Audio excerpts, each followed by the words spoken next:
ये ब्यूरोक्रेसी का पूरा निज़ाम को तब्दील करने के लिए आपको 2/3 मेजॉरिटी की एक स्ट्रॉन्ग पावर चाहिए, जिसके बाद आप इनकी गिच्ची ऐसे पकड़ सकते हैं। आप एक नायब कासिद नहीं निकाल सकते नौकरी से। पक्की नौकरी बेसिकली इस मुल्क की का सबसे बड़ा नासूर है। सियासतदान को तो टेंशन है कि अगली इलेक्शन में वोट कैसे मांगना है, मुंह किसको दिखाना है, काम क्या किया मैंने। इन्होंने आखिर में जो मर्जी हो जाए 60 पे रिटायर होना है। हमने इस मुल्क में डैम्स का आगाज किया है, 10 डैम्स का आगाज किया, जिसमें 4 बड़े डैम है। ये 1960 की दहाई के बाद पहली दफा हुआ है, यानी कि एनर्जी की कॉस्ट अब पूरे मुल्क में नीचे लाने लगे हैं। इस मुल्क की तारीख में पहली दफा तेल के कुएं, तेल की दरियाफ्त पे बहुत तेजी से काम शुरू हो चुका है। ये वाहिद वजीर आजम है जिसने इस मुल्क की एग्रीकल्चर को उठाया है, इस मुल्क के किसान को उठाया है। आप रूरल इकोनॉमी में चले जाएं तो आपसे फार्मर खुश है, आपसे एग्रीकल्चरिस्ट खुश है। 1 करोड़ लोगों को रोजगार पैदा हो, यह होता है गवर्नमेंट्स का काम, और वो पैदा हुआ है। एक्सपोर्ट इंडस्ट्री ऊपर गई है तो उससे रोजगार पैदा हुआ है। ये सब कुछ करने जा रहा है आपका वजीर आजम, जिसमें से बहुत सारे अहदाफ वो हासिल कर चुका है। हर खबर पर होगी आपकी पकड़। लाइक कीजिए, फॉलो कीजिए, सब्सक्राइब कीजिए वाइट न्यूज। महंगाई की बुनियाद यहां से डलती है कि पिछले गवर्नमेंट के जो 5 साल थे उसमें गवर्नमेंट को, पाकिस्तान को टोटल एक इंपोर्ट बेस्ड इकॉनमी बना दिया गया। जब भी किसी गवर्नमेंट को आप इंपोर्ट बेस्ड इकॉनमी बनाएंगे, यानी कि उसमें एक्सपोर्ट्स नहीं हो रही होंगी और सिर्फ आप इंपोर्ट्स पे गुजारा कर रहे होंगे, तो आपका जो तजारती खसारा है वो बढ़ता जाएगा। आपके मुल्क में डॉलर की शॉर्टेज आ जाएगी और आखिरकार डॉलर ने ऊपर जाना होगा।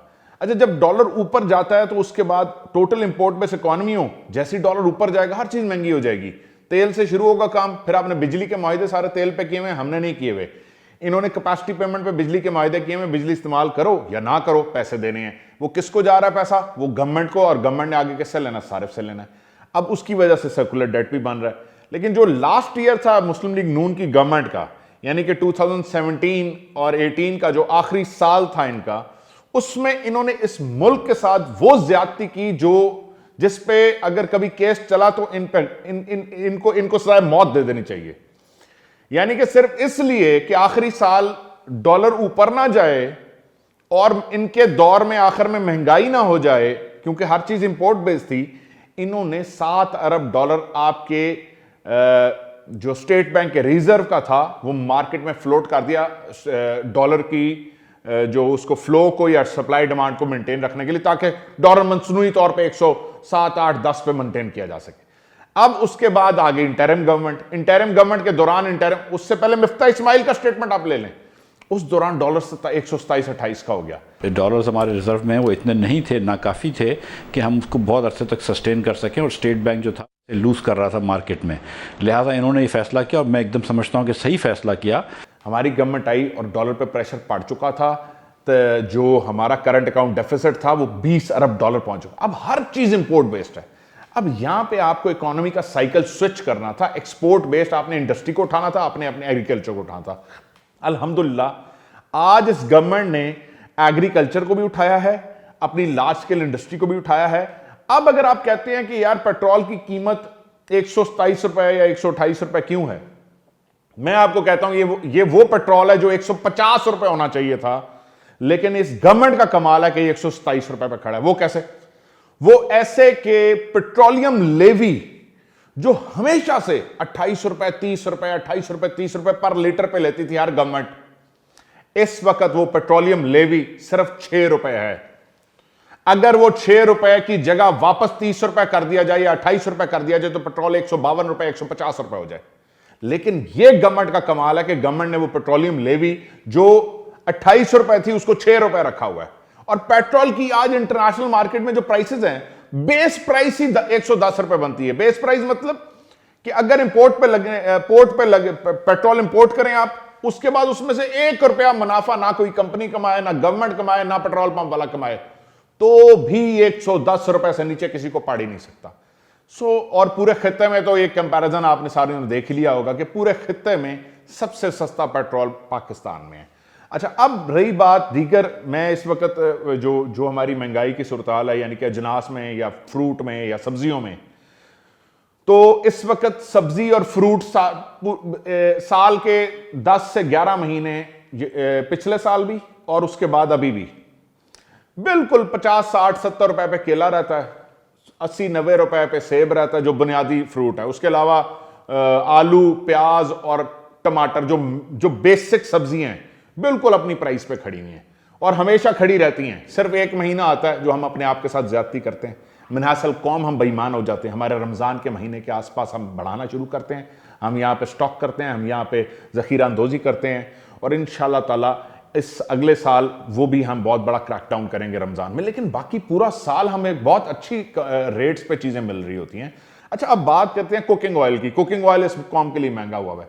वो इसलिए महंगा है क्योंकि पिछले 30 साल आपको पता है किन की गवर्नमेंट्स रही है, 40 साल, उन्होंने कभी एक पौधा नहीं लगाया जिससे पाम ऑयल बना सकें, जिससे ऑलिव ऑयल बना सकें, जो जिसको प्रोसेस करके हम आपको दे सकें। सारा ये ऑयल इंपोर्ट होता है, इंपोर्ट होके ये जो आपकी लोकल नाम की कंपनी है जो आपको देती हैं ये तेल, वो बाहर से मंगवा के प्रोसेस करके आपको देती हैं। जो चीज इंपोर्ट बेस्ड होगी, इंपोर्ट डॉलर पे जाती है, इंपोर्ट का और इंटरनेशनल मार्केट में प्राइसेस ज्यादा है। तीसरी सबसे बड़ी वजह, कोविड के बाद पूरी दुनिया में महंगाई का एक तूफान आया है। अब आप कहें कि पूरी दुनिया में आया तो पाकिस्तान में क्यों आ गया, ये आम आदमी को थोड़ी सी समझाने की जरूरत है। जैसे जैसे दुनिया में रेट्स होते हैं वैसे वैसे मुल्कों में रेट्स चले जाते हैं। उसकी रीजन ये होती है कि रेट, अगर आपके मुल्क में रेट ऊपर नहीं जाता तो वो फिर वहां भेजना शुरू कर देते हैं खाने पीने की अशिया और इस तरह के मामलात होते हैं, स्मगलिंग शुरू हो जाती है और ये रेट ऊपर जाता ही जाता है। अच्छा, अब चीनी का रेट ऊपर है तो ये कोई नहीं बोल रहा कि गन्ने की कीमत भी किसान को पूरी दी गई है। आज किसान जरूर खुशहाल हुआ है, आज रूरल इकोनॉमी में बहुत बड़ा पैसा इंजेक्ट हुआ है। सो मेरा पॉइंट यह, और पिछले साल हमने अभी ये जून 2021 में गवर्नमेंट सैलरीज में 35% इजाफा किया। वो इसलिए किया ताकि बाइंग पावर बढ़े। सो इंशाल्लाह महंगाई पे ये इस साल हमारा आ रहा है, सब्सिडी कार्ड भी आ रहा है, किसानों के लिए अलग आ रहा है, उसके अलावा सस्ते कर्जे आ रहे हैं। इंशाल्लाह ताला हमारा जून 2022 का जो बजट तक हम बहुत स्टेबल हो चुके होंगे, बाइंग पावर बढ़ा चुके होंगे।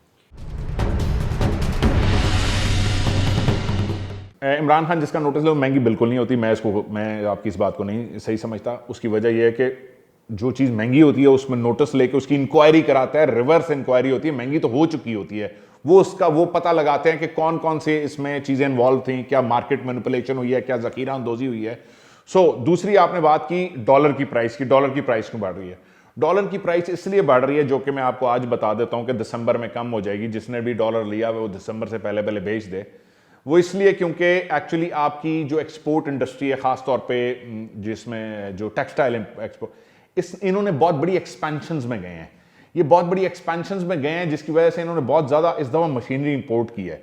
और सर्दी का सीजन होता है जो बहुत ज़्यादा टेक्सटाइल की एक्सपोर्ट्स ऊपर को जाती हैं, क्योंकि आपको पता सारे जो इवेंट्स हैं वो मौसम के साथ, वो सर्दी खास तौर पे, उसमें हमारी एक्सपोर्ट्स ऑलरेडी ये सितंबर में भी एक्सपोर्ट्स हमारी तारीख की सबसे बुलंद तरीन सतह पे गई है। हर महीने एक नया रिकॉर्ड बन रहा है और क्योंकि एक्सपोर्ट्स का जो हमारा जो यूं समझे ग्राफ है वो अपवर्ड्स है और इंपोर्ट्स का ग्राफ अब इस महीने के बाद डाउनवर्ड्स आ जाएगा। ये जो तजारती खसारा जब नीचे जाएगा और डॉलर की फरावानी बढ़ेगी और इंशाल्लाह ये फिर डॉलर अपनी जगह पे वापस आना शुरू हो जाएगा। दूसरा, अफगानिस्तान की सिचुएशन आपके सामने, क्योंकि अनसर्टेनिटी प्रिवेल करती है। जब अनसर्टेनिटी प्रिवेल करती है तो कुछ मामलात ऊपर नीचे होते हैं और एब्सोल्युटली नॉट की कीमत भी आपको अदा करनी है। गैरतमंद कौमें थोड़ी सी कीमत अदा करती हैं। हमने इस मुल्क में डैम्स का आगाज किया है, 10 डैम्स का आगाज किया, जिसमें 4 बड़े डैम हैं। ये 1960 की दहाई के बाद पहली दफा हुआ है, यानी कि एनर्जी की कॉस्ट अब पूरे मुल्क में नीचे लाने लगे हैं। इस मुल्क के साथ जुल्म यह हुआ है कि इसमें डैम लगाने की बजाय हमने आईपीपीज बनाते रहे और हमने फैसला किया कि हम महंगी बिजली बना के बस दे देंगे एक दफा। यह नहीं सोचना कि हमने नस्लें बर्बाद कर देनी है इस महंगी बिजली पे, महंगे माहिदों पे। ये हमने नहीं किया, ये पिछली गवर्नमेंट्स ने किया और आपको पता है इस बात का। दूसरी बात आपको बता दूं, ये वाहिद वजीर आजम है जिसने इस मुल्क की एग्रीकल्चर को उठाया है, इस मुल्क के किसान को उठाया है। आप रूरल इकोनॉमी में चले जाएं तो आपसे फार्मर खुश है, आपसे एग्रीकल्चरिस्ट खुश है। आप इस मुल्क की इंडस्ट्रियल जोन्स में चले जाएं, आप फैसलाबाद चले जाएं, आप गुजरावाला चले जाएं, आप सियालकोट चले जाएं, आपको इंडस्ट्रियलिस्ट बताएगा कि इमरान खान ने उनको पिछले साल अक्टूबर में जो पॉलिसी दी उनसे उनकी कितनी प्रोडक्शन बढ़ गई, जिसकी वजह से आपको पता है कि जीडीपी का जो 1.5 का तखमीना लगाया गया था वो हमने 4% जीडीपी ग्रोथ रेट अचीव किया। आज वर्ल्ड इकोनॉमिक फोरम और IMF सब ने इस बात को तस्लीम किया, पूरी दुनिया के मूडीज ने आपको पॉजिटिव लेके गया। अब मैं आपको बताता हूं कि इस मुल्क में आपने जो तीसरा बड़ा कारनामा किया वो आपने इस मुल्क के सिंगल निसाब, इस मुल्क इसके लोगों को कौम बनाने के लिए एक जिसे कहते हैं उसको मसावात लेके आए, यानी कि एजुकेशन, तालीमी इंसाफ लेके आए आप। और ये बहुत बड़ा कारनामा होगा। आप देखना जो अगली जनरेशन इस निसाब पे तैयार होगी, आप उसमें फर्क देखेंगे और आपके घर में फर्क पड़ेगा, आपकी नस्लों को फर्क पड़ेगा। अब मैं आपको बताता हूं कि इमरान खान क्या करने जा रहा है, ऑलरेडी कर चुका है। 60 लाख हेल्थ कार्ड हम दे चुके हैं। खैबर पख्तूनख्वा को 100% हेल्थ इंश्योरेंस कवरेज दे चुके हैं, 10 लाख पर फैमिली की।